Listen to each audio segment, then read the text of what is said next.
තව ප්‍රශ්නයක් තියෙනවා මේ පොලියට මුදල් දීම පොලියට ගැනීම බෞද්ධයෙකුට සුදුසුද කියන එක.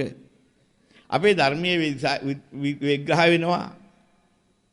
අනේපිට සිටුතමා තමයි බුදුරජාන් වහන්සේගේ පළවෙනි ගිහි දායකයා. පළවෙනි රැකියාව තමයි ගිනි පොලියට මුදල් දීම. ගිනි පොලිය කියන්නේ වැඩි පොලිය නෙමෙයි. ගිනි කියන්නේ රත්තරන් වලට. පොලිය වශයෙන් බලාපොරොත්තු වෙන්නේ රත්තරන්. ඒ කාලේ තිබිච්ච ගනුදෙනු කරලා තිබිච්ච කාසි ක්‍රමෙත් කහවණු. පොලිය වශයෙන් දෙනවා නම් වෙන ද්‍රව්‍ය වස්තු නෙමෙයි ඉල්ලන්නේ. ගිනි හේවත් රත්තරන් වලින් පොලිය ගෙවන්න ඕනේ. අන්නේ පොලියට මුදල් දුන්නා. අසාධාරණයක් නේ බලහත්කාරයෙන් දෙන එකක් නෙමෙයි. යම් කිසි කෙනෙකුට යමක් අවශ්‍ය නම් ඒ එකට කීයක් හරි දීලා හිටන් ආපහු ගන්න මුදලක් දෙනවා නම් එයාට ලොකු වාසියක් ඒක. ඒ වෙලාවෙත්. ඒක ලොකු උදව්වක් වෙනවා.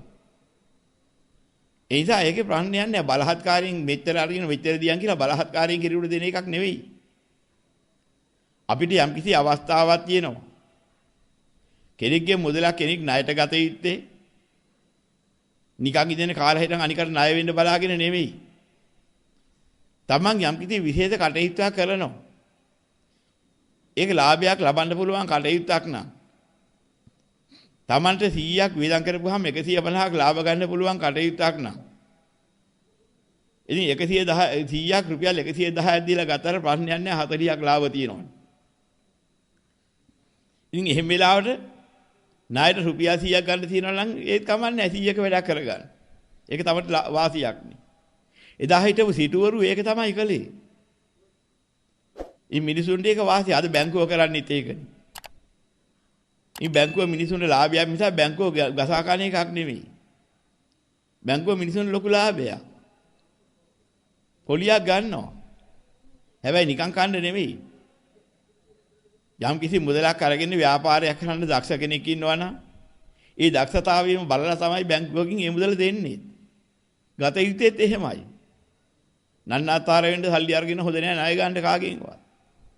ඉතින් ඒ නිසා ඒකෙන් යම් කිසි හානියක් කරගන්න පුළුවන් ක්‍රමානුකූලව තමන්ගේ කටයුතු ක්‍රමානුකූලව කරගන්න පුළුවන් දන්න කෙනෙක් දිනුවක් වෙන්න පුළුවන් දන්න කෙනෙක් තමන්ගේ අවශ්‍යතාවයන්ට එහෙම ගනුදෙනු කරගත්තට කිසි ප්‍රශ්නයක් නැහැ.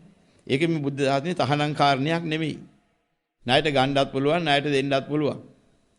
ණය වෙනවා කියන්නේ ಜಾති ණය වෙන්න ගන්න හොඳ නැහැ. කොහොම හරි කමක් නැහැ මූ රවට්ටලා කීයක් හරි අරගෙන පයින්ඩයි මය ඕන කිව්වොත් ಜಾති ණය වෙන්න වෙනවා. එහෙම නෙමෙයි මේ කියන්නේ. අවංක නම් තමන්ගේ සිත සුද්ධ නම් තමන්ට ඒකින් යම්කිසි විදිහක වැඩ පිළිවෙලක් කරගන්න ක්‍රමයක් තියෙනවා. ඒ ව්‍යාපාරය කරගන්න ඒ ගොවිතැන කරගන්න ඒකට අවශ්‍ය කාරණේට මුදලක් ඕනේ. ඒ විලාසෙදී ඒ පෝර ටික දැම්ම නම් ඒ ටික ගත්තා නම් ඒ කටයුතු කරගත්තා නම් ඒකෙන් ලාභයක් ලැබෙන බව දන්නවා. එහෙනම් එයා දැනගන්න ඕනේ ඒ අනුසාරයෙන් ඒ මුදලක් හෝ තමන් ළඟ නැත්නම් තියෙන කෙනෙක්ගෙන් එහෙම මුදලකට අරගෙන ඒක ආපහු දෙන්න. ඉතින් ඒක තමයි දැනගන්න ඕනේ. මම දෙන්නේ 100 500 පොලියට කිව්වා කමක් නැහැ. මේ බලහත්කාරයෙන් දෙන්න එපා නිකන් ඉන්නවා. සුදුසු නම් විතරක් ගන්නවා.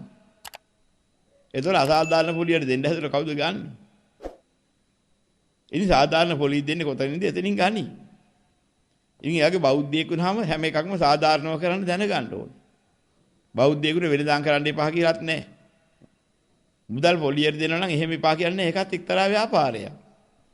මුදල් ගැනීමත් ඒ තමන්ගේ කටයුතු වලට ක්‍රමානුකූලව කරන්න පුළුවන් කාරණාවක්. ඒක ප්‍රශ්නයක් නෙමෙයි. හොරට ණය වෙන එක නම් හොඳ නැහැ. ඒකයි කාරණේ.